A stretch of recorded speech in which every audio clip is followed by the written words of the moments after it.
chế nữa sợ đó chẳng là bé tôi muốn chế nó đó nếu muốn chế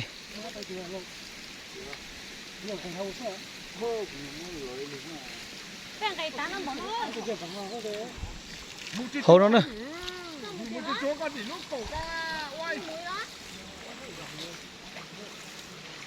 hò nó nữa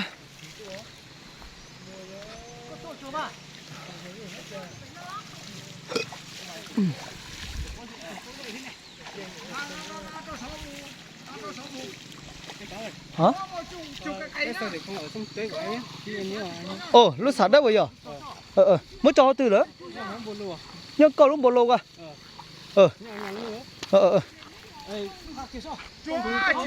Tại cái tuần gió rồi.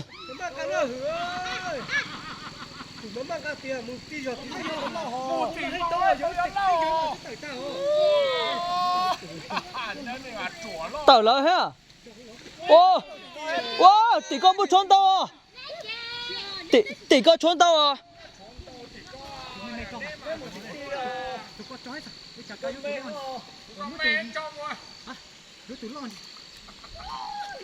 Nếu là lúc cậu cơ đấy.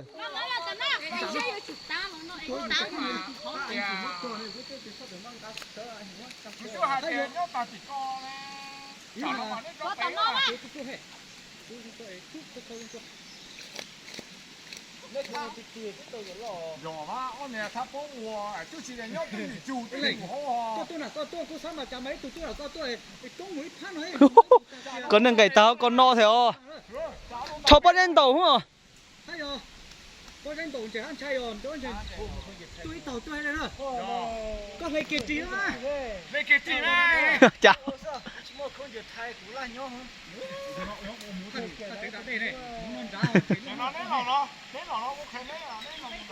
Họ nó trên chế nó tao. Chế nó bể nó hả? Nó tạt bể hả? Mấy tụi mình đá mua. Ít tụi mình nó mua. Ít tụi mình đá mua. Nó lì à? Nó thả bể cái là. Hưởng ra, chúa con nữa. Chúa.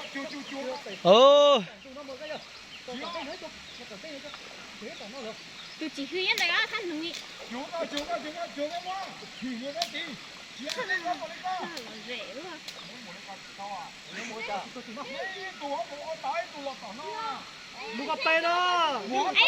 có quay là tao nói Một cái kia lúc cậu tí xét này chà. Cứ mỗi lử lại có xem mà.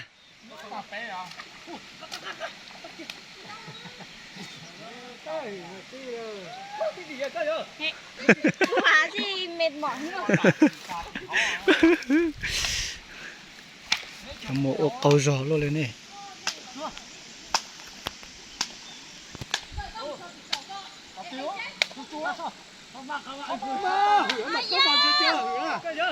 Chị tao chạy chết tao à? Chạy chết tao chứ? Bé à? Bé sao?